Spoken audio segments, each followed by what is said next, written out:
A new study released in just the last 24 hours is already refueling debate over mammograms. Harvard researchers looked at 50 years of data and poked some major holes in the medical test that's long been the gold standard in breast cancer detection. The study concludes, quote, existing data suggests that we have been overestimating the benefits of mammography and underestimating the harms over the years. Imperfect or not, though, the test is still saving lives. And the question now is, should this new study change anything about how or when women are tested? Joining me now is Dr. Donna Plecha, Director of the Breast Imaging and Mammography at University Hospital's Case Medical Center. Doctor, thank you so much for joining us.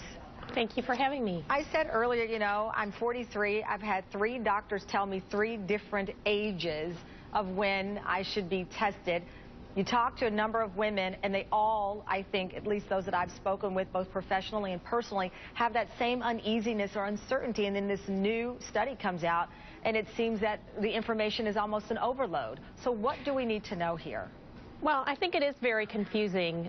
I think what we need to know is this new study actually has no new data in it. What they did is review old data. And some of the studies that they reviewed, unfortunately, the ones that showed that mammography didn't have as much of a positive effect or decrease in mortality were actually studies that had some flaws in them. And the World Health Organization and the American Cancer Society actually agree that, for instance, the Canadian study had a lot of flaws. They used very old equipment. They had technologists and radiologists who weren't qualified or trained well.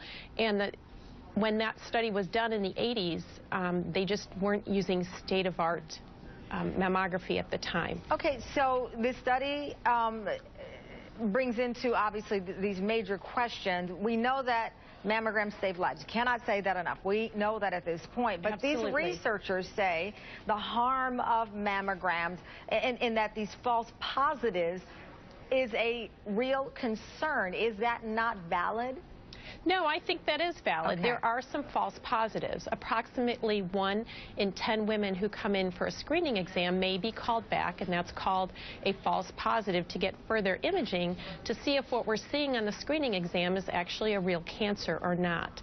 There's actually a study that just came out recently in the past month in the Radiology Journal that compared the old film screen mammograms, which is all of the randomized controlled trials that we have to date are the old film screen mammograms.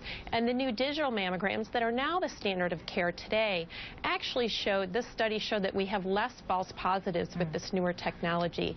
And we have better, when we recommend a biopsy, more of our biopsies come back as cancer. So we're doing less unnecessary biopsies, and we have less false positives with our newer technology. So the official recommendation was changed from age 40 to 50 in 2009. The takeaway, though, for individuals who are watching at this point is what? Well, that's the guideline from the U.S. Task Force. The guideline still from the American Cancer Society, the American College of Surgery, the American College of OBGYN is still to start at the age of 40. If you look at a study that came out of cancer in September, it showed that 70% of the women that they followed for over 10 years diagnosed with breast cancer, 70% of the women who died did not have screening mammograms, and the majority of those women who died were diagnosed in their 40s. And to tell a woman that she shouldn't get screened during her 40s if she doesn't have any risk factors is misleading, because 70% of the patients diagnosed with breast cancer have no family history of breast cancer. So I'm afraid we're going to lose those lives of those women who feel like they're safe and they don't need to get a mammogram. Mammography does save lives, and it does save lives in women in their 40s. Dr. Plecha, thank you so much for joining us. We greatly appreciate it. Coming up, it's already legal in Colorado and Washington. Now a 3rd state could legalize marijuana for recreation.